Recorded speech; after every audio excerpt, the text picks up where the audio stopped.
وہ تو امریکہ میں بھی ہے، کہاں نہیں ہے؟ وہ اسلام پہ، وہ نظام، وہ دین حق کہاں ہے؟ وہ سید القوم خادمہم کہاں ہے؟ یہاں تو سید القوم سب سے بڑے ہیں، ان میں سے جھوٹے وہ ہیں جو سب سے بڑے وعدہ خلاف ہے، وہ سید القوم ہے، جو سب سے بڑے غلط کرنے والے وہ سید القوم ہے۔ تو واقعہ تو یہ ہے کہ ہم مستحق ہو چکے ہیں، ہم بھی عذاب الہی کے عربوں کی طرح۔ لیکن یہ ہے کہ میں اس سلسلے میں چند باتیں عرض کر دوں۔ میرے اوپر بہت سے انوار آئے ہیں۔ ابتدا میں مجھے یقین تھا کہ پاکستان اسی نقشے کے تحت اللہ نے بنایا ہے اور یہی سے نظام خلافت کا آغاز ہوگا، کیونکہ حضور نے یہ فرمایا ہے جب مہدی ظاہر ہوں گے عرب میں، یہ حدیث پڑھ لیجئے آپ اس کو صفحہ 7 پر، عن عبداللہ بن الحارث رضی اللہ عنہ قال قال رسول اللہ صلی اللہ علیہ وسلم یخرج الناس من المشرق یوقعون للمہدی یعنی سلطان نہیں۔ جب مہدی کا ظہور ہوگا عرب میں تو ایک مشرقی ملک سے فوجیں آئیں گی جو اس کی حکومت کو قائم۔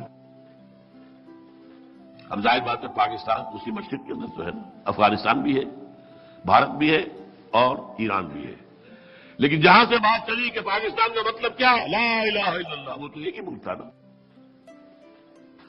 لہذا اور اس سے پہلے کی بھی یہ میں بیان کر چکا ہوں بہت سی چیزیں، اس وقت میں تفصیل میں نہیں جا سکتا۔ مجھے یقین تھا کہ یہیں سے انشاءاللہ وہ نظام قائم ہوگا اور پھر یہیں سے فوجیں جائیں گی حضرت مہدی کی حکومت قائم کرنے کے لیے۔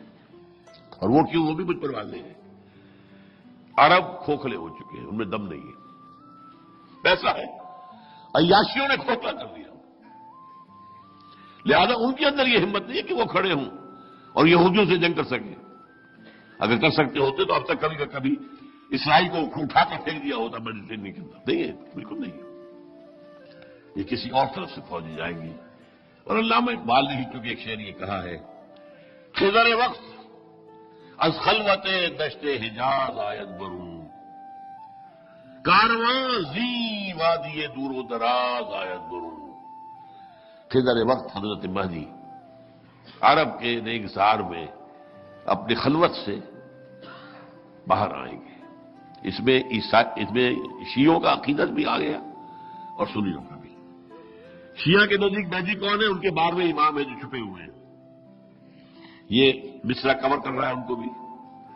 اور ہمارے ہاں کیا روایت ہے کہ عرب میں ایک بادشاہ کے انتقال کے بعد خانہ جنگی شروع ہوگی، اس وقت ایک شخص بھاگ کر مدینے سے مکے میں چھپ جائے گا، یعنی لوگ دیکھ رہے ہوں گے کہ شاید یہ اس وقت سامنے آئے اور قوم کی کچھ رہنمائی صحیح کرے اور وہ بچ کر جائے گا۔ پھر لوگ انہیں وہاں سے خلوت سے کھینچ کر دراز تراش کر کے نکال کر لائیں گے اور ان کے ہاتھ پر بیعت کریں گے، وہ مہدی ہوں۔ تو مصرع جو ہے نمبر 1 دونوں کو کور کر رہا ہے۔ خضر وقت از خلوت دشت حجاز آیت برون، کارواں زی وادی دور و دراز آیت۔ یہ وادی کون سی ہے جس میں آپ بیٹھے ہوئے؟ کبھی سوچا ہے؟ یہ وادی سندھ ہے۔ وادی کسے کہا کرتے ہیں؟ 2 پہاڑی سلسلے، اس کے درمیان میں وادی ہے، کوئی بڑی ندی کو بڑا جو ہے دریا بہ رہا ہے۔ وادی سندھ، پورا پنجاب ہی اسی میں شامل ہے، وہ تو ہم سے چھین لیا گیا نا، ورنہ ایسٹ پنجاب کے دریا کہاں آ رہے تھے؟ دریا بیاس، دریا ستلج، دریا راوی ادھر سے آ رہے تھے نا۔ پھر اوپر سے سارے دریا گلگت ہو، منزا ہو، سب وہی آ رہے ہیں۔ پھر آئیے ایسٹ افغانستان کے سارے دریا ادھر آ رہے ہیں۔ دریا کابل کہاں سے آ رہا ہے؟ دریا کومل، دریا کوچی، دریا بولان۔ تو یہ در حقیقت یہ سب مشرقی حصہ افغانستان کا اور یہ مغربی حصہ انڈیا کا، یہ وادی سندھ ہے۔ اس وادی میں پہلے اسلام کہیں قائم ہوگا، یہ یقین کی حد تک تھا، لیکن بعد میں جو حالات ہوئے ہیں اس میں بد و جزل آتا رہا ہے، کبھی امید پیدا ہوئی، کبھی کمزوری جو ہے اس میں مایوسی کی انتہا ہو گئی۔ آج سے 5-6 سال پہلے میں نے یہی پر تقریر کی تھی، کیا پاکستان کے خاتمے کا یہ الٹی گنتی شروع کی جا چکی ہے؟ میں نے کہا تھا ہاں۔ میری مایوسی انتہائی لو اسٹیپ پر تھی اس وقت، شاید اللہ تعالیٰ اس میں کوئی نئی زندگی پیدا کر دے ہمارے، لیکن اس کے لیے کام تو مجھے اور آپ کو کرنا ہے، اس کو مت بھول جائیے۔ اصل رول تو میرا اور آپ کا ہے، کیا کرنا ہے، کیسے کرنا ہے۔ چنانچہ میں نے کہا تھا یہ ہے میرا جو اگلے اتوار کا جو موضوع ہے، جہاں سے اصل میں یہ تو ساری ابھی علمی باتیں ہیں جو آپ کے سامنے آئی ہیں۔ حضور کا مقام و مرتبہ کیا ہے، وہ آج اس لیے تھا کہ ہم اپنا فرض سمجھیں، حضور کے مقصد رسالت کے حوالے سے ہمارا فرض منصبی کیا ہے، ہمیں کیا کرنا ہے۔ اگر ہم سچے امتی ہیں حضور کے تو ہماری ذمہ داری کیا ہے۔ بہرحال اب اس صورت میں آپ سے آخری بات کہہ رہا ہوں کہ یہ جو ہونے والا ہے معاملہ، اس کے اندر جو کام جو اب کرنا ہے اس کو دو حصوں میں سمجھیے، بلکہ ایک جملہ پہلے اور میری آج کی گفتگو کا حاصل میں آپ کو ایک شعر کے حوالے سے بتانا چاہتا ہوں۔ حضور کی سیرت پر جب جلسے ہوتے ہیں تو آپ کی زلفوں کی تعریف، آپ کی آنکھوں کی تعریف، آج مجھے بڑی خوشی ہوئی حفیظ طائب صاحب کی جو میں نے نعت سنی ہے وہ بڑی پاکیزہ نعت تھی، بہت عمدہ نعت جس میں کوئی غلو نہیں ہے، کوئی عقیدت اپنی جگہ، محبت اپنی جگہ، غلو نہیں، لا تغلو فی دینکم۔ یہ غلوب دین ہی تو تھا جس نے عیسائیوں نے حضرت عیسیٰ کو خدا کا بیٹا بنا لیا، اور جو میں نے آپ سے عرض کیا میرا گمان یہ ہے کہ ہندوؤں نے ابراہیم کو خدا بنا لیا، برہما بنا لیا، ہندوؤں کی ایک نسل نے، ہم نہیں لوگ۔ تو بہرحال اس غلو سے بچتے ہوئے حسن یوسف دم عیسائیت بیضات داری، آتے خوبہ احمد آرم تو تنہا داری۔ بڑا پیارا شعر ہے۔ اے نبی، آپ کو اللہ نے حضرت یوسف والا حسن عطا کیا، اور حضرت عیسیٰ جو پھونک مارنے سے جو نتیجہ نکلتا تھا، اور یعنی بیضا حضرت موسیٰ والا، تمام نبیوں کو اللہ نے جو کمالات دیے، آپ کی ذات مبارکہ میں وہ سارے کمال جمع ہیں۔ ٹھیک، اب حدیث سنیے، تمام انبیاء اور رسولوں نے جو تکلیفیں برداشت کی ہیں میں نے تنہا وہ سب برداشت کی۔ یہ کوئی بیان کرتا ہے؟ کبھی اس کا ذکر آتا ہے؟ 3 سال کی نظر بندی اور فاقوں کی وہ انتہا، کچھ کھانے کو نہیں ہے، بچے بھلک رہے ہیں اور سوکھے چمڑے ابال کر اس کا پانی ان کے منہ میں ڈالنے کے سوا کچھ نہیں کھانے کو۔ 3 ایئرس طائف میں پتھرا ہوا ہے، جس میں زخمی ہوا ہے، دامن احد میں دندان مبارک شہید ہوئے، اتنا خون گیا ہے کہ آپ بے ہوش ہو کر گر گئے اور خبر اڑ گئی کہ آپ کا انتقال ہو گیا۔ لیکن اس میں اصل بات کیا تھی، یہ تو بات بعد میں آئے گی ہماری۔ یہ حجت ہے اس امت پر۔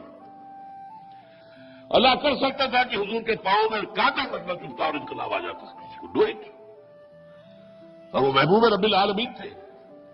کوئی چاہے گا کہ اپنے محبوب کے پاؤں میں کانٹا چبھا ہوا دیکھے، اور وہ کر سکتا تھا، نہیں کیا۔ کیوں نہیں کیا؟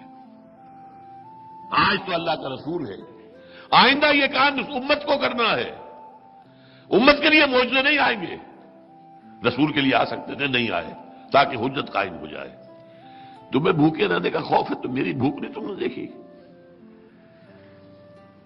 اگر غزوہ احزاب میں صحابہ نے اپنے پیٹوں پر پتھر باندھے ہوئے تھے اور آ کے جب کہا حضور اب تو ناممکن ہو گیا ہمارے لیے، کھڑا ہونا مشکل ہے، دیکھیے ہم نے پتھر باندھ کر اپنے پیٹوں کے ساتھ کس کر اپنی چادروں سے اپنے آپ کو کھڑا کیا ہوا، اپنا کرتا اٹھا کر دکھایا، 2 پتھر بندھے ہوئے ہیں۔ یہ سب اس لیے کیا بات ہے، بنی اسرائیل زیادہ پیارے تھے، ذرا بھوک لگی من و سلوا اتر آیا، دھوپ لگی تو اوپر جو ہے سائبان چل رہا ہے بادلوں کا، سمندر راستہ روک رہا ہے، پاٹ دیا اسے ایک ضرب سے، پیاس لگی ہے ایک ضرب سے، 12 چشمے ایک ضرب سے، تاکہ ہر قبیلے کا اپنا علیحدہ علیحدہ چشمہ ہو جائے، لڑے نہ پانی پر، کہیں پانی پلانے پہ جھگڑا اور کہیں گھوڑا آگے بڑھانے پہ جھگڑا۔ قبائلی زندگی میں تو یہ ہوتا، یہاں نہیں آیا۔ اللہ کی مدد آئی ہے، اب بھی آئے گی۔ اللہ کی مدد کا دروازہ بند نہیں ہے، but you have to qualify for that. Allah پہلے ٹھوک بجا کر دیکھ لیتا ہے یہ واقعی does he really mean business, do they really mean business, وہ قربانیاں دینے کو تیار ہیں، امتحانات میں سے گزرنے کو تیار ہیں، تب پھر اللہ کی محنت، اللہ کی، یہ تو قرآن مجید میں بھی آیا ہے کہ جب وقت سخت ہوا اور وقت کے رسول اور ان کے ساتھی پکار اٹھے متا نصر اللہ، تب کہا گیا الا ان نصر اللہ قریب، اب اللہ کی نصرت آیا چاہتی ہے تو نصرت تو آئے گی، لیکن یہ ہے کہ اس کے لیے تیار ہونا ہوگا، سختیاں جھیلنے کے لیے، مشکلات برداشت کرنے کے لیے، اپنا تن من دھن دینے کے لیے، جانیں دینے کے لیے۔ سینکڑوں صحابہ کی جانیں گئی ہیں، ایک صحابی کی جان کی قیمت ہمارے لاکھوں لوگوں کی جانوں کی قیمت سے بڑھ کر ہے۔ یہ کام ہوگا، لیکن میں اب آپ سے عرض کر رہا ہوں حجت قائم کی گئی پوری نوع انسانی پر۔ دیکھو یہ نظام ہم نے قائم کر دیا تھا اور یہ ہسٹوریکل ایرا ہے، یہ کوئی پرانی کہانیاں نہیں ہیں، یہ کوئی فیری ٹیلز نہیں ہے، it's a recent past 1400 years ago, اور ایک ایک چیز پوری طرح لکھی ہوئی، منضبط، کنٹرول میں، ریکارڈ میں، اور ایک حجت امت پر قائم کی۔ اس مشن کی تکمیل اب تمہارے ذمہ ہے نا۔ میرے ہاتھوں اللہ نے جزیرہ نمایاں عرب میں اللہ کے دین کو غالب کر دیا، میں نے تم تک قرآن کی دعوت پہنچا دی۔ My mission in a way has been accomplished, تمہاری حد تک اور جزیرہ نمایاں عرب کی حد تک۔ بقیہ مشن میں تمہارے حوالے کر رہا ہوں، اٹس ناؤ یور ڈیوٹی۔ وہ بھاری بوجھ جو میرے کندھے پر آیا تھا سنلقی علیک قولا ثقیلا، آج تم پر منتقل ہو گیا ہے۔ اب جو کام کرنا ہے میں آپ سے عرض کر دوں، یہ کام کیسے ہوگا؟ ویسے تو میں نے اس پر کتاب لکھی ہوئی ہے، منہج انقلاب نبوی، 400 سے زیادہ، شاید اس سے زیادہ کی کتاب ہے۔ میں ان دو اتواروں میں اس کو دو بڑے حصوں میں تقسیم کر کے بیان کروں گا۔ سب سے مشکل کام، سب سے مشکل کام، سب سے مشکل کام ایک جماعت کا بنانا ہے۔ جوش میں آ کر لوگ گولیاں کھا لیتے ہیں سینہ کھول کر، جوش میں، لیکن مسلسل محنت، مسلسل محنت، مسلسل محنت، اس میں گھلنا، اس کے لیے تیار نہیں، خصوصاً ڈسپلن، نظم کی پابندی، سب ہوتا ہے۔ سب سے مشکل کام جماعت بنانا ہے۔ جماعت بنے گی تو وہ جہاد کرے گی۔ ہمیں یہ ہے یا تو جہاد کے اوپر جاتے سیدھے، جاؤ یہ بس 30 دن کی ٹریننگ ہے، لے لو جا کر، اور جا کے جو ہے لے کر یہ کلاشن کو نکل جاؤ، چاہے وہ کشمیر میں چلے جاؤ چاہے افغانستان میں، نہیں۔ اس جہاد کے لیے جماعت حضور نے بنائی تھی 12 برس میں۔ وہ کیسے بنائی تھی؟ اگلے اتوار کا میرا اصل موضوع یہ ہے، اور پھر لاسٹ جو ہے وہ تصادم جب ہوا ہے، پھر اس تصادم کے مراحل کیا تھے، اس کی مین فیچرز کیا تھے، اس پر ہماری انشاءاللہ گفتگو مکمل ہو جائے گی۔ اقول قولی ھذا واستغفر اللہ لی ولکم ولسائر المسلمین والمسلمات۔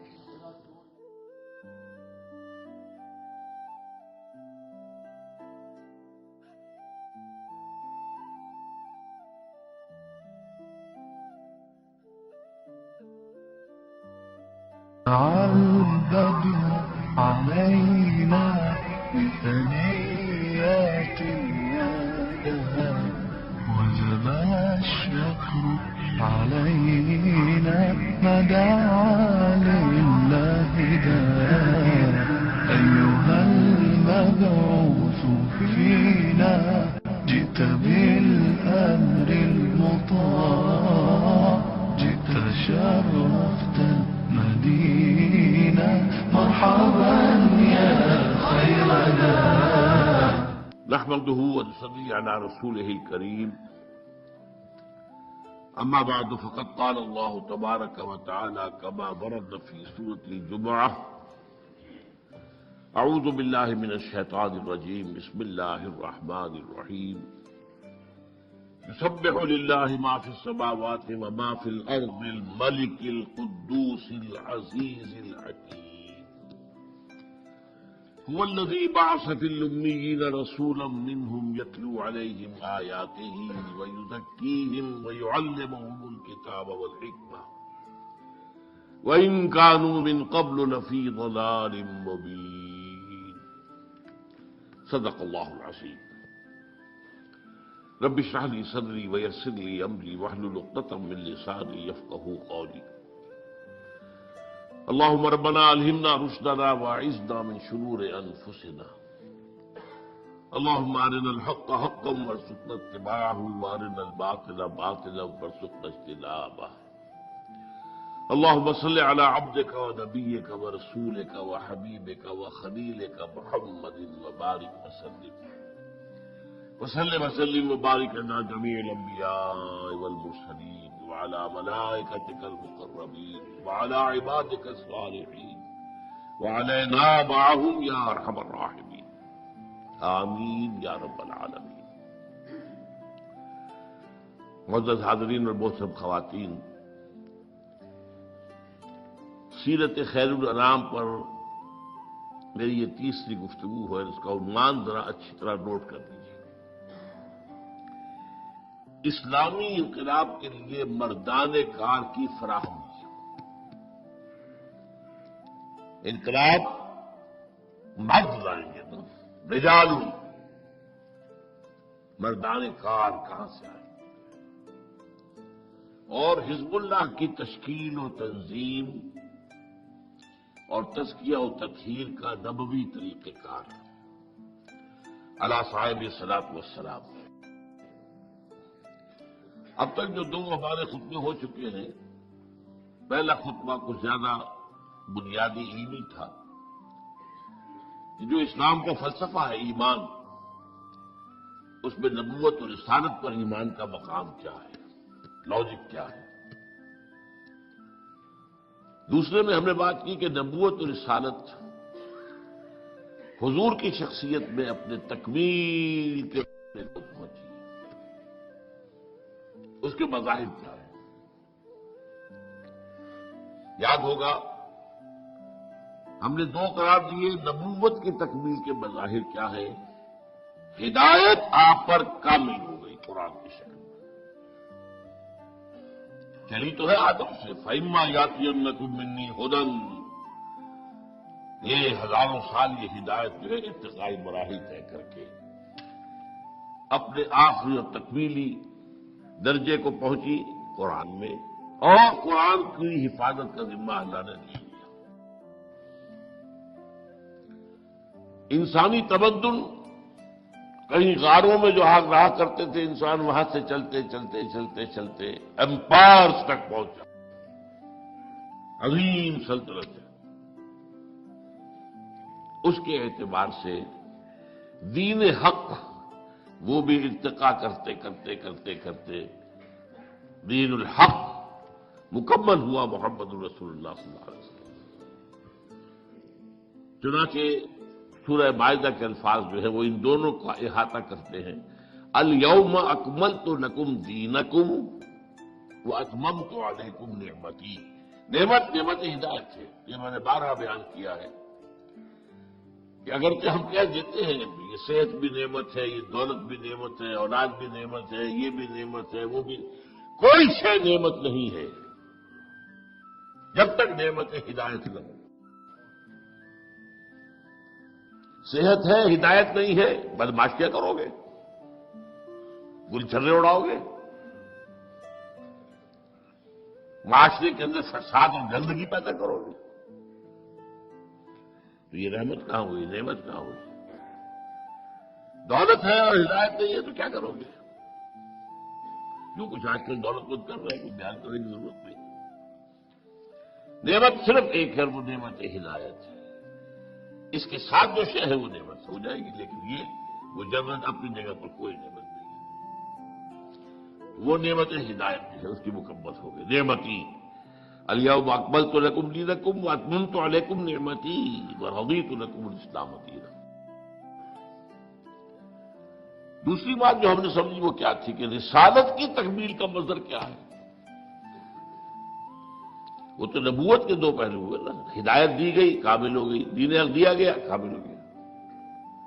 دس از گیون، یہ تو اللہ تعالیٰ کی طرف دیا گیا، میں نے بتایا تھا نا، دو ہاتھ جوڑ کر ایک شخصیت نبی بھی ہے رسول بھی ہے۔ نبی یہ اینٹینا ادھر ہے آسمان سے وہی لے رہا ہے، اور دوسرا اینٹینا نیچے جا رہا ہے، یہ بوسٹرز کے جو ہوتے ہیں یہ پہنچانے کا ہے، لوگوں تک پہنچانے کا ہے، یہ رسالت ہے۔ اللہ سے لینا ہے، لوگوں تک پہنچانا ہے۔ اس پہنچانے کی تکمیل کس کا منظر کیا ہے؟ نمبر 1، دین حق کی صرف تبلیغ نہیں، اس کو قائم کرو، اور نمبر 2، یہ صرف عرب پر نہیں، پوری دنیا پر قائم کرو۔ یہ 4 مسئلے ہیں نبوت و رسالت کی تکمیل۔ اب آج کا جو جملہ ہے سمجھیے، اس کا مطلب کیا ہے کہ نبی اکرم صلی اللہ علیہ وسلم کو اللہ نے جو رول اسائن کیا، وہ ریولوشنری رول ہے، وہ انقلابی عمل ہے۔ کوئی نظام کہیں قائم کرنا ظاہر بات ہے، اس کے لیے پری ریکویزٹ کیا ہوگا کہ پہلے سے جو نظام ہے اسے اکھاڑ کر پھینکا جائے، ورنہ تو نہیں قائم کر سکتے۔ نظام 2 نہیں ہو سکتے ایک جگہ، مذہب 100 بھی ہو سکتے ہیں، نظام ایک ہی ہوگا۔ دوسری بات کیا اہم ہے، کوئی جگہ ویکیوم نہیں ہے نظام کے اعتبار سے، کوئی نہ کوئی نظام تو ہے۔ بادشاہت کا نظام ہے، جمہوریت کا نظام ہے، سرمایہ داری کا نظام ہے، کمیونزم کا نظام ہے، قبائلی نظام ہے، وہ اور جو جاگیرداری نظام ہے، کوئی نہ کوئی نظام تو ہے، فوجی نظام ہے۔ تو 2 باتیں، کوئی جگہ ایسی نہیں جہاں کوئی نظام نہ ہو، اور کسی جگہ پر بھی نیا نظام لانے کے لیے پہلے نظام کو اکھاڑ کر پھینکنا ضروری ہے۔ اسی کا نام ریولوشن ہے۔ یہی وجہ ہے کہ حضور کے لیے قرآن میں 3 مرتبہ وہ الفاظ ہیں جو ہم پڑھ چکے ہیں، هو الذی ارسل رسولہ بالہدی ودین الحق لیظہرہ علی الدین کلہ۔ باقی حیثیت حضور کی اور باقی انبیاء کی مشترک ہے، سب بشیر بھی ہیں، سب نذیر بھی ہیں، سب داعی اللہ بھی ہیں، سب اپنے اپنے مقام پر سراج منیر بھی ہیں، سب شاہد بھی ہیں۔ انا ارسلنا الیکم رسولا شاہدا علیکم کما ارسلنا الی فرعون رسولا۔ یا ایھا النبی انا ارسلناک شاہدا ومبشرا ونذیرا وداعیا الی اللہ باذنہ وسراجا منیرا۔ یہ حیثیت مشترک، لیکن یہ تنہا منفرد 3 دفعہ حضور کے لیے اور 1 دفعہ بھی کسی اور کے لیے نہیں۔ وہی ہے اللہ جس نے بھیجا اپنے رسول کو الہدا دے کر، دین حق دے کر، تاکہ غالب کرے اسے پورے کے پورے نظام پر۔ اب میں آپ کو بتا چکا ہوں، اس آیت کو شاہ ولی اللہ دہلوی نے کہا یہ پورے قرآن کا عمود ہے، قرآن سمجھ میں نہیں آئے گا جب تک یہ آیت نہیں سمجھو۔ اور میری کوئی حیثیت نہیں، لیکن میں ایک بات عرض کر رہا ہوں، سیرت ہرگز سمجھ میں نہیں آئے گی جب تک کہ یہ آیت نہیں سمجھے گی۔ گویا کہ شاہ ولی اللہ کے نزدیک یہ قرآن کا عمود، میرے نزدیک یہ سیرت کی کلید ہے۔ پھر یہ کہ جو یہاں پر بیان ہوا ہے جن الفاظ میں، کہ یہ 6 مختلف اصطلاحات قرآن میں آئی، یہ تو 3 ایک جیسی آئی ہیں، ان کی اہمیت بیان کر چکا ہوں پچھلی مرتبہ میں، ورنہ یہ مضمون ربک فکبر، اپنے رب کی کبریائی کا اعلان کرو، قائم کرو کبریائی، انا اقیم الدین، دین کو قائم کرو، وَيَكُونَ الدِّينُ كُلُّهُ لِلَّهِ، دین پورا کا پورا اللہ کے لیے ہونا چاہیے، لِتَكُونَ كَلِمَةُ اللَّهِ الْعُلْيَا، یہ حدیث میں ہے۔ تو یہاں بہت سے انداز میں بات سمجھائی گئی ہے، اور افسوس یہ ہوتا ہے جب بھی میں سوچتا ہوں یہی وہ شے ہے جو امت بھول گئی، قطعاً بھول گئی، بالکل بھول گئی۔ نماز روزہ یاد ہے، نماز و روزہ و قربانی و حج یہ سب باقی ہیں، تو باقی نہیں ہے، تکبیر رب نہیں۔ اب آئیے اس بات پر، انقلاب کسے کہتے ہیں؟ It's very important. دیکھیے ویسے تو یہ انقلاب کا لفظ کسی بھی شے کے ساتھ لگا دیں، علمی انقلاب، صنعتی انقلاب، اسی طریقے سے کلچرل ریولوشن، بے شمار۔ لیکن اصل میں انقلاب جس سے کہ ہم بحث کر رہے ہیں اور جو کہ پولیٹیکل سائنس میں انقلاب کہلاتا ہے، وہ کیا ہے؟ انسان کی اجتماعی زندگی کے 3 پہلوؤں میں سے کم از کم کسی ایک میں بنیادی تبدیلی۔ انقلاب کا لفظی معنی تبدیلی، لیکن انسان کی اجتماعی زندگی کے 3 پہلو، اب یہ پہلے اب یہ سمجھیے 3 پہلو کون سے؟ اجتماعی زندگی کا ایک رخ کیا ہے؟ سیاسی۔ دوسرا کیا ہے؟ معاشی۔ تیسرا کیا ہے؟ سماجی، معاشرتی۔ تو کم سے کم ایک میں کوئی بنیادی تبدیلی، اسینشل چینج، بیسک چینج جب آئے گی تو وہ انقلاب کہلائے گا۔ اب اس کے برعکس میں مثال دے رہا ہوں آپ کو، مذہبی تبدیلی کو کوئی انقلاب نہیں کہتا۔ انسانی تاریخ کا بہت اہم واقعہ ہے، آپ اندازہ کیجیے، اس کی کوئی مثال ہی نہیں ہے۔ The whole Roman empire converted to Christianity in the year 324 AD. Emperor عیسائی ہوا، پوری سلطنت عیسائی، لیکن اسے کبھی آپ نے پڑھا ہے رومن ریولیوشن؟ نہیں۔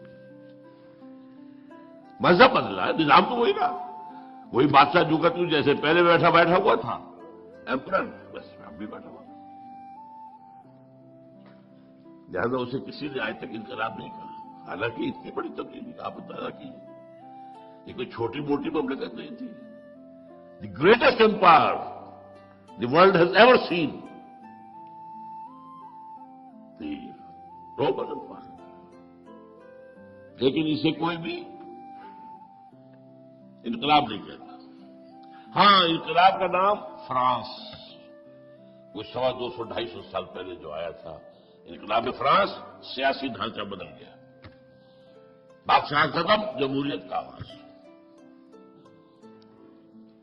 انقلاب بولشوک ریولیوشن رشیا کا 1917 کا، سرمایہ داری ختم اور کمیونزم۔ تیسرا انقلاب ایران کا بھی ہے کہ بادشاہت ختم ہوئی، سیاسی نظام تو بدلا ہے، لیکن اس پس منظر میں دیکھیے گا، ان دس کانٹیکسٹ، تاریخ انسانی کا عظیم ترین، گمبھیر ترین، جامع ترین، most profound revolution, it was the revolution of Muhammad صلی اللہ علیہ وسلم۔ All the 3 aspects changed. And even individuals change. افراد کا ظاہر بدل گیا، باطن بدل گیا، نظریات بدل گئے، خیالات بدل گئے، ویلیوز بدل گئے، افکار بدل گئے۔ بلکہ میں یہ کہہ رہا ہوں، سوچئے، یہاں ڈھونڈیے، مائکروسکوپ لگائیے، کوئی شے رہ گئی اپنی پچھلی حالت پر؟ مت، ایوری تھنگ چینج۔ تو تاریخ انسانی کا عظیم ترین، گمبھیر ترین، ہماگیر ترین، جامع ترین، موسٹ پروفاؤنڈ ریولیوشن تھا، وہ ہے جو حضور نے برپا کی۔ یہ حقائق ہے اور ان کی گواہی میں آپ کے سامنے پیش کر رہا ہوں، اور جو عربی کا ایک مقولہ ہے اس کو پیش کر کے پہلے، الفضل ما شہدت بہ الاعداء، فضیلت اصل وہ ہوتی ہے جس کا اقرار دشمن کرے۔ ہاں بھائی، یہ بات تو ماننی پڑے گی، ہے میرا دشمن، لیکن یہ اس کی بات میں مانتا ہوں کہ اس کے اندر یہ چیز خوبی ہے، وہ بات ہوئی نا۔ دوست کی نگاہ میں تو ہر شے خوبی ہی خوبی ہے، عقیدت مند کی نگاہ میں تو ہر شے حسن ہی حسن ہے۔ تو الفضل ما شہدت بہ الاعداء، عدو کی جمع اعداء، اصل فضیلت وہ ہے جس کی گواہی دشمن دے۔ اب میں صرف 3 گواہیاں دوں گا، ایک مشرق، ایک مغرب، ایک درمیان۔ یہی شہر لاہور آج سے 90 سال، ان 1920 ایم این رائے لیکچر دیا اس نے۔ یہاں ایک ہوتا تھا ہال، برڈلا ہال، جب ہم پڑھتے تھے میڈیکل کالج میں اس وقت تک تو کوئی اس کے آثار وآثار کھنڈرات باقی تھے. یہ بھاٹی کے باہر تھا جہاں بعد میں پھر مچھلی کے بازار بنا، منڈی بنی. بیٹھ رہا ہوں 1920 میں لیکچر دیا ایم این رائے نے، ہسٹوریکل رول آف اسلام، اور اس نے کہا تاریخ انسانی کا عظیم ترین انقلاب وہ تھا جو محمد نے برپا کیا. And who is this fellow M N Roy? Personal friend of Lenin, member of the communist international, کمیونسٹوں کی تنظیم کی جو highest controlling body, the communist international, اس کا رکن تھا. یہ جانتا تھا کہ انقلاب کہتے کسے، انقلاب کے رائٹرز میں سے گزرا ہوا شخص تھا ایم این رائے.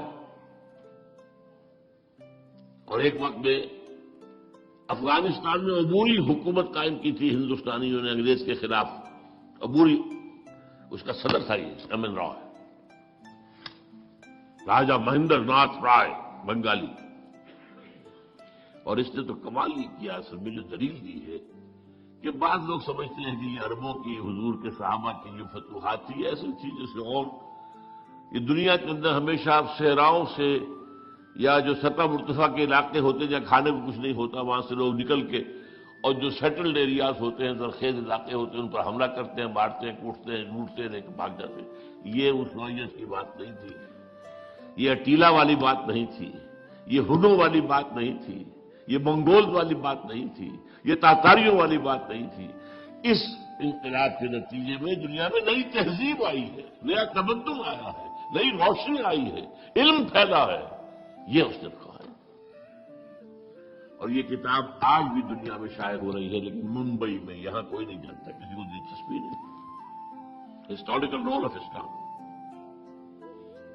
اب آئیے درمیان میں ایچ جی ویلز جو ہے ویسے شاطب رسول ہے، گالیاں دی ہیں اس نے حضور کو، بالکل رشدی کی طرح اور تسلیمہ نسرین کی طرح. گھناؤنے حملے فیملی لائف پر، ازواج مطہرات کا. لیکن اس کی دو کتابیں ہیں بہت اہم ہیں ویسے تاریخ عالم پر، a short history of the world and a concise history of the world. Concise ذرا بڑی ہے، شارٹ چھوٹی ہے. Concise history of the world میں جب وہ آتا ہے، کنکلوڈ کرتا ہے حضور کے چیپٹر کو، اور خطبہ حجۃ الوداع کی نقل کرتا ہے، لا فضل لعربی علی عجمی ولا لعجمی علی عربی ولا لاسود علی احمر ولا لاحمر علی اسود الا بالتقوی. کوئی فضیلت نہیں کسی عرب کو کسی اجمی پر، کسی اجمی کو کسی عرب پر، کسی گورے کو کسی کالے پر، کسی کالے کو کسی گورے پر، الا بالتقوی. Now remember the words. Although the sermons of human fraternity, equality and freedom، تین الفاظ یاد رکھیے. یہ ہمارے ہاں جو لیڈروں کی تقریروں کے اندر تین الفاظ دہرائے جاتے ہیں بار بار. یہ تو ویلیوز ہے، فریڈم، فریٹرنیٹی، اکوالٹی، مساوات، اخوت، حریت. Although the sermons of human fraternity, equality, and freedom were said before also, and we have a lot of such sermons in Jesus of Nazareth, مسیح ناصری حضرت عیسیٰ علیہ السلام، جس کو خدا کا بیٹا مانتا ہے. وہ آج تو مسیح نے بھی بہت کہے تھے، کوئی شک نہیں ہے، but it must be admitted that it was Muhammad صلی اللہ علیہ وسلم who for the first time in history established a society based on these principles.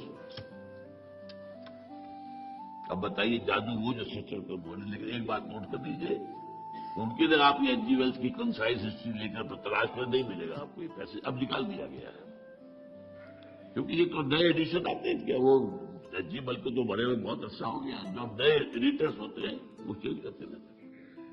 لیکن آپ چاہیں میری بات کی توثیق تو پنجاب لائبریری سے پرانا نسخہ نکالیے دیکھیے. تیسرا ڈاکٹر مائیکل ہارٹ، تو میں نے کئی دفعہ بیان کیا ہے، a selection and gradation of the 100 most influential personalities of human history. تاریخ انسانی کا دھارا بہ رہا ہے. کچھ عرصے کے بعد اس کا کوئی رخ مڑ گیا. کس نے موڑا؟ کسی آدمی نے موڑا، کسی فلسفی نے، کسی انقلابی نے. خود تو نہیں مڑتا.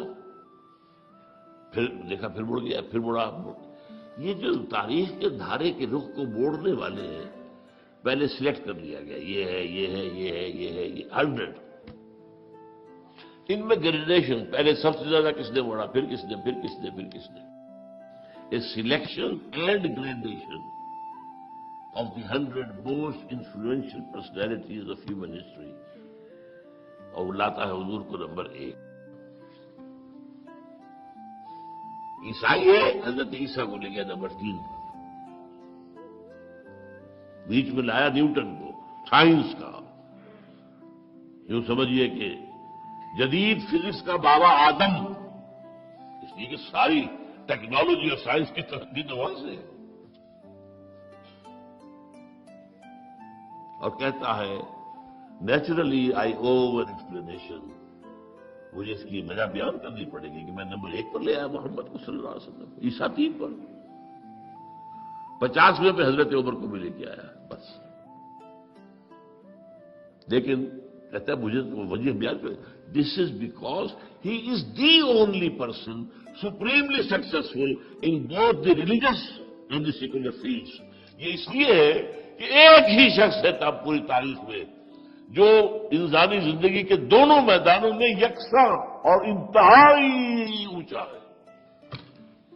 اور یہ آج کا کانسیپٹ ہے کہ زندگی کے 2 حصے ہیں، ایک سیکولر لائف ہے اور ایک مذہبی زندگی. مذہبی زندگی میں آپ آزاد ہیں.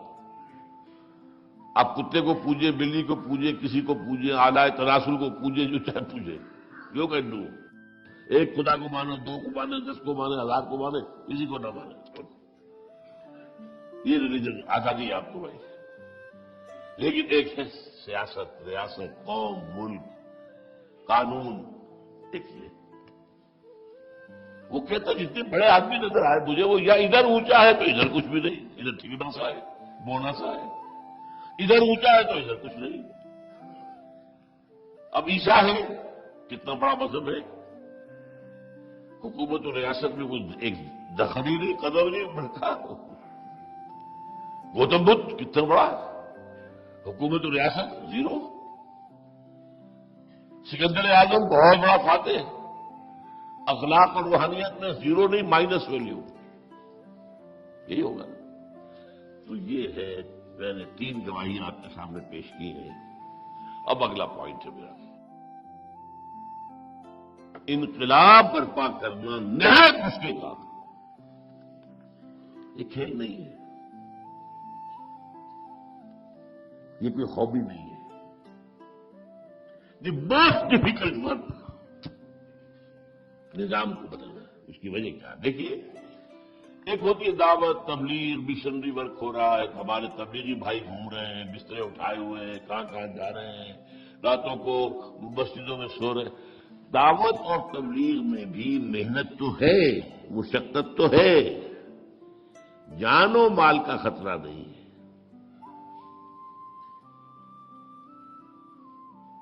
سمجھ رہے بات؟ زیادہ نہیں ہے، کوئی گالی دے دے گا، کوئی پاگل کہہ دے گا، بس. جان اور مال، جس کو ہو جان و دل عزیز، اس کی گلی میں جائے کیوں؟ تو محنت مشقت اپنی جگہ ہے، تکلیفیں اٹھاتے ہیں وہ، کیا اس میں کیا شک ہے؟ گھر پہ سونا اپنے پلنگ کے اوپر، اپنے بستر کے اوپر، اپنے گدے کے اوپر، اور جا کے مسجد میں کھردرے فرش کے اوپر سونا، مشقت تو ہے. اور مشنریز نے کیسی کیسی مشقتیں کی ہیں، کہاں کہاں گئے. افریقہ کے تنگ ترین جو تاریخ ترین جو جنگلات ہیں، وہ تاش جو ہے کانگو کا ہو یا امیزن کا ہو، ساؤتھ امریکہ کے گئے ہیں ہر جگہ. ہمارے یہاں جیکب آباد میں آئے ہیں. گرمی، وہ جو جس کو کہا جائے کہ زمین پر جہنم جو ہو جاتا ہے گرمیوں میں. تو تکلیف، محنت، مشقت یہ تو ہوگی، کچھ ریزسٹنس بھی ہو جائے گی، لیکن جان و مال کا خطرہ نہیں. یہی معاملہ کسی علمی کام کا ہے، اسکالرلی ورک، وہ خطرہ نہیں ہے جان و مال کا. اختلاف ہو جائے گا، کوئی آپ کی ریسرچ کے خلاف کوئی اور مقابلے میں ریسرچ لے آئے گا، وہ آپ کو پاگل قرار دے دے گا، آپ اس کو پاگل قرار دے دیں گے، ہو جائے گا۔ علمی کام ہو، ریسرچ ورک ہو، تحقیق کا، اس میں بھی وہ قوت نشانی ہے۔ لیکن انقلاب وہاں جان و مال کا خطرہ ہے۔ کیوں؟ انقلاب کی زد پڑتی ہے، جو ایگزسٹنگ سسٹم ہے اس میں جو پاور بیسز ہیں، اس میں جو رولنگ کلاسز ہیں، اس میں جو ویسٹڈ انٹرسٹ ہے، اس میں جن لوگوں کو جو پریولیج کلاسز ہیں، ان کے مفادات پر زد پڑتی ہے۔ They are bound to resist. وہ تو کہیں گے نظام کونا کے پاس مانو، یہ میرا بھارت انقلاب میں ہے، آؤ ختم کرو انہیں، مارو انہیں، یہ ہمارے نظام کو ختم کرنا چاہتے ہیں۔ ہمارے مفادات کا تقاضا اسٹیٹس کو نظام رہے، اور یہ آئے نظام بدل رہے۔ یہی بات جان لیجیے، یہی وجہ ہے قرآن نے پہلے ہی قدم پر وَلَنَبْلُوَنَّكُمْ بِشَيْءٍ مِّنَ الْخَوْفِ وَالْجُوعِ وَنَقْصٍ مِّنَ الْأَمْوَالِ وَالْأَنفُسِ وَالثَّمَرَاتِ وَبَشِّرِ الصَّابِرِينَ الَّذِينَ إِذَا أَصَابَتْهُم مُّصِيبَةٌ قَالُوا إِنَّا لِلَّهِ وَإِنَّا إِلَيْهِ رَاجِعُونَ۔ تیار رہو۔ اور ذرا سی جب وہ دور آیا تھا، کچھ گھبراہٹ ہوئی تو فرمایا ام حسبتم ان تدخلوا الجنہ ولما يأتكم مثل الذين خلوا من قبلكم مستهم البأساء والضراء وزلزلوا حتى يقول الرسول والذين آمنوا معه متى نصر الله ألا إن نصر الله قريب۔ تو انقلاب برپا کرنا مشکل ترین کام، سیدھی طرح عقلی طور پر، منطقی طور پر سمجھ لیجیے۔ You have to face the heavy odds۔ اچھا، اب میں آ رہا ہوں انقلابی عمل کے مراحل۔ اس سے پہلے میں بیان کر چکا ہوں، آج سے 25 سال پہلے منہج انقلاب نبی میری کتاب ہے، اور بہت اللہ کا میں شکر ادا کیا کرتا ہوں کہ جس طریقے سے اس نے سیرت کو مجھ پر کھولا ہے۔ کلید اس لیے میں نے کہا، کلید، سیرت کی کلید، اسے آپ فلسفہ سیرت بھی کہہ سکتے ہیں۔ میں نے 6 مراحل میں بیان کیا ہے انقلاب کسی ایک جگہ پر۔ 7واں مرحلہ وہ آئے گا انقلاب کی تکمیل کے بعد، تصدیر الانقلاب، انقلاب اب باہر ایکسپورٹ کرنا۔ اسی کے انقلاب کا خاصہ یہ ہے کہ وہ کسی ایک ملک میں نہیں رہ سکتا اگر انقلاب ہے۔ And this is the litmus test کہ کوئی شاید انقلاب ہے یا نہیں ہے۔ اس کا لٹمس ٹیسٹ یہی ہے کہ یہ آگے پھیلا یا وہیں کا وہیں رہ گیا۔ Here the Iranian revolution has failed back. یہ ظاہر ہے کہ فرانس کا انقلاب کہاں سے کہاں پہنچا تھا ساری دنیا میں، روس کا انقلاب کہاں سے کہاں پہنچا تھا، لیٹن امریکہ میں پہنچ گیا، چائنا میں پہنچ گیا، انڈیا میں آج بھی کمیونسٹ پارٹیز ہیں، سب کچھ ہے۔ 6+1 7۔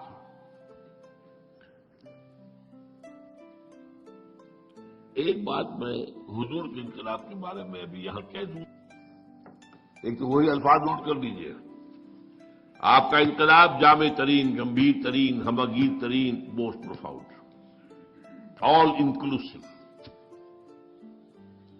اور دوسری بات جو ہے جس کی کوئی مثال ہی نہیں ہے، اس سارے انقلابی عمل کی قیادت آپ نے بنفس نفیس فرمائی۔ وہی شخص جو مکے کی گلیوں میں ایک مبلغ کی حیثیت سے گھوم رہا ہے، تبلیغ کر رہا ہے، لوگوں سے بات کر رہا ہے، لوگ گھروں میں جا کے بات کر رہا ہے، رب انی دعوت قومی لیلا و نہارا فلم یزدہم دعائی الا فرارا۔ وہی بدر اور احد کے اندر فوج کو کمان کر رہا ہے، یہ کہیں نہیں ہے۔ باقی دنیا کے انقلاب جو آئے وہ کئی نسلوں میں آئے، کسی نے فکر دیا، کسی نے میدان میں لیڈ کیا۔ والٹر اور روسو جمہوری انقلاب اس کا فرانس کا، میدان میں ان کا کوئی رول ہی نہیں، دیور ڈیسک ورکرس لکھتے تھے بس بیٹھ کے۔ Marx and Engels desk workers کتاب لکھتی لاس کے بیٹا۔ انقلاب تو نہ جرمنی میں آیا نہ انگلینڈ میں آیا، کتاب وہاں لکھی گئی تھی، کچھ جرمنی میں لکھی تھی، کچھ جا کے انگلستان میں لندن میں مکمل کی۔ انقلاب آیا روس میں۔ لہذا انقلابی عمل اگر معلوم کرنا ہو، واحد source, this only source of a true revolutionary process is the سیرہ آف محمد صلی اللہ علیہ وسلم۔ سارے وسائل موجود ہیں۔ اب میں کہہ رہا ہوں، اب میں آج جو ہے اس کو مختصر کر کے دو مرحلوں میں بیان کر رہا ہوں، 2+1، دو انقلاب برپا کرنے کا مراحل اور ایک پھر اس کا ایکسپورٹ ہونا۔ اقبال کے دو شعر میں نے بہت سنائے ہیں، آج پھر سن لیجیے۔ اقبال جس طریقے سے کہ انقلاب کا داعی تھا، اگرچہ وہ میدان کا آدمی نہیں تھا، یہ was not a man of the field, مفکر، وہ اس کی تصویر وہی ہے سب سے اعلیٰ جو سر جھکائے، لاکھ حکیم سر بجیب ایک کلیم سر بکف۔ وہ کلیم نہیں تھا، حکیم تھا، لیکن اس کی حکیمی جو ہے، ذرا دیکھیے کس قدر الفاظ کے اندر تلخی ہے، تلخی۔ خواجہ از خون رگے مزدور سازد لانے دام، یہ سرمایہ دار، کارخانے دار، مزدور کی رگوں میں دوڑنے والے سرخ خون کو کشید کرتا ہے، اپنی سرخ شراب جو بیٹھ کر پیتا ہے وہ شام کو۔ خواجہ از خون رگے مزدور سازد لانے دام، از دفاع دے خدایا کس کے دہقانہ خراب۔ اور یہ زمیندار اور جاگیرداروں کے ظلم و ستم سے دہقان کی کھیتی برباد ہوئی۔ انقلاب انقلاب انقلاب، بڑی پیاری نظم اس کی ہے، لیکن جو کیفیت ایک خاص ہے، اور وہ کس مقام پہ اس وقت تھا، یہ کہاں تھا اس وقت جو یہ بات کر رہا ہے؟ گفتند اللہ نے مجھ سے کہا، گفتند جہاں ماں آیا میں تمہیں سازد، اے اقبال ہم نے جس دنیا میں تمہیں بھیجا ہے، اپنی دنیا ہماری دنیا ہے، تمہیں پسند آئی؟ گفتم کے نبی سازد آگے رہی، ظلم ہے یہ تو، یہاں تو انسان کا خون چوس رہا ہے، خون پی رہا ہے، ظلم ہو رہا ہے۔ گفتگو کے برمدن اچھا تو توڑ دو پھوڑ دو، یہ توڑ دو پھوڑ دو کا لفظ ہے کہ جو آیا ہے شاہ ولی اللہ کے ہاں، فک کل نظامی، پورے نظام کو توڑ دینا۔ یہ دین الحق کا اظہار جو ہے، جس کو وہ عمود کہتے ہیں، پورا نظام فک کھول دینا۔ یہ پورا نظام جو ہے ایک وحدت ہوتا ہے، جڑا ہوا ہے ایک دوسرے کے ساتھ۔ فک کل نظام، توڑ دو پھوڑ دو۔ توڑ دے پھوڑ دے کیسے؟ با نشے درویشی در ساز و دمادم زن، پہلے تو ذرا درویشی کے ساتھ سازگاری اختیار کرو۔ دعوت ہے، تبلیغ ہے، انذار ہے، تبشیر ہے، وعظ ہے، نصیحت ہے، اپیل ہے، دلیل ہے۔ کوئی پاگل کہہ دے سب کرو، کوئی کہہ دے شاعر ہے تو سب کرو، کوئی کہہ دے کہ یہ جھوٹ بول رہا ہے تو سب کرو، کسی کو جواب مت دو۔ تم پر پتھراؤ کیا جائے تو تم پھول پیش کرو، تمہیں گالیاں دی جائیں تو تم دعائیں دو۔ درویشی درویشی درویشی، یہ 12 برس حضور کے درویشی کے ہیں مکے۔ بادشاہ درویشی در ساز و دمادم زن، دمادم زن، دمادم زن، لگے رہو لگے رہو لگے رہو لگے۔ کیوں پختہ شوی خود را بر سلطنت جب زن، جب تیار ہو جاؤ تو پھر اپنے آپ کو سلطنت جب پر دے مارو، ٹنگرا دو۔ تو 2 مرحلے ہیں۔ پہلے مرحلے کا نام ہے ایک جماعت کی تیاری، اے ٹرولی ریولیوشنری پارٹی، جو اسلامک کانٹیکسٹ میں کہلائے گی حزب اللہ، اللہ کی پارٹی۔ اور دوسرے کانٹیکسٹ، دوسرے تصادم، ٹکرا دو۔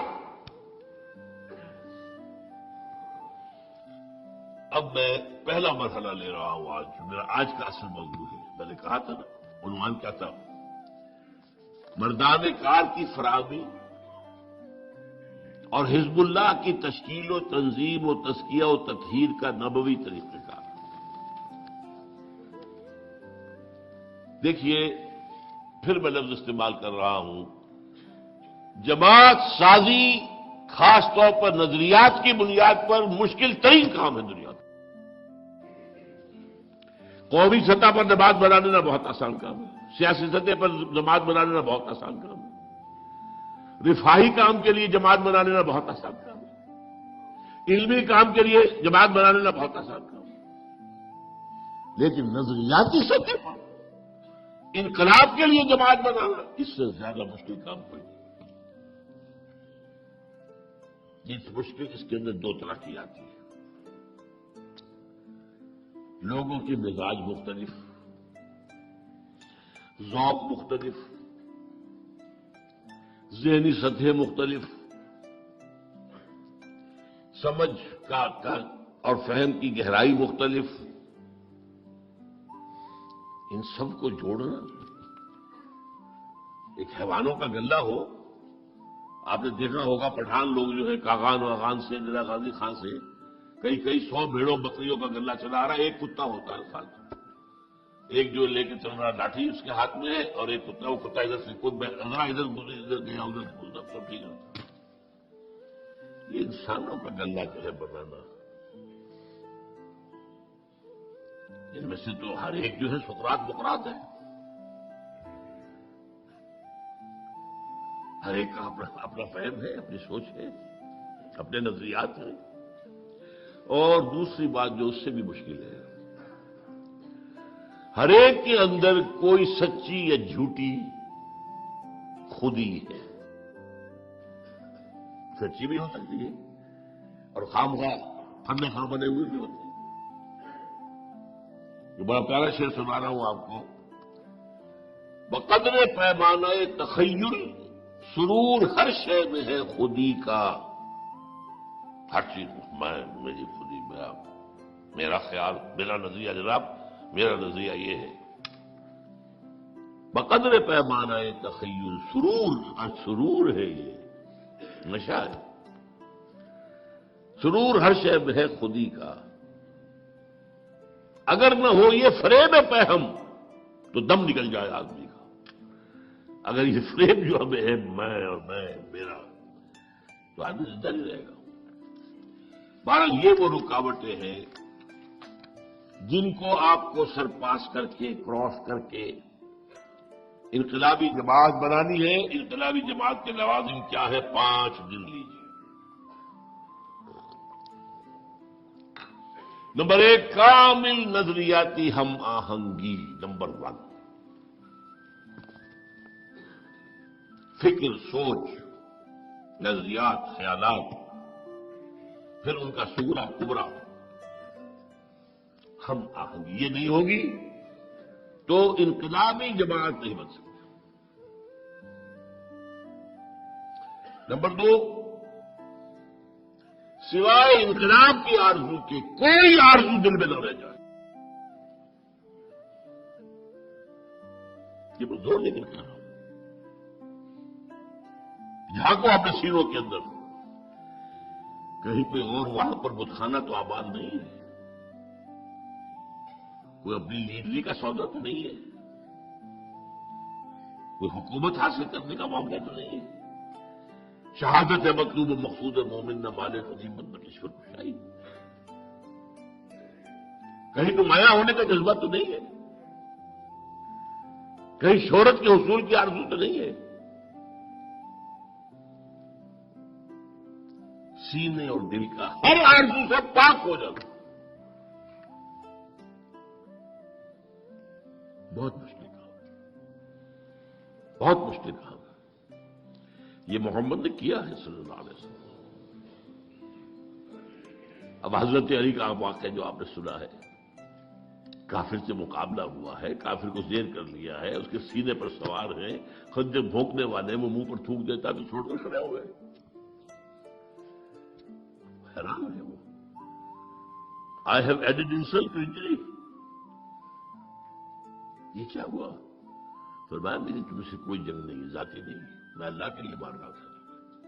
اب تم نے میرے منہ پر تھوکا ہے، میرے اندر انتقامی جذبہ بھی پیدا ہو گیا، اب میں تمہیں اگر قتل کروں گا تو خالصتاً للہ نہیں ہوگا قتل۔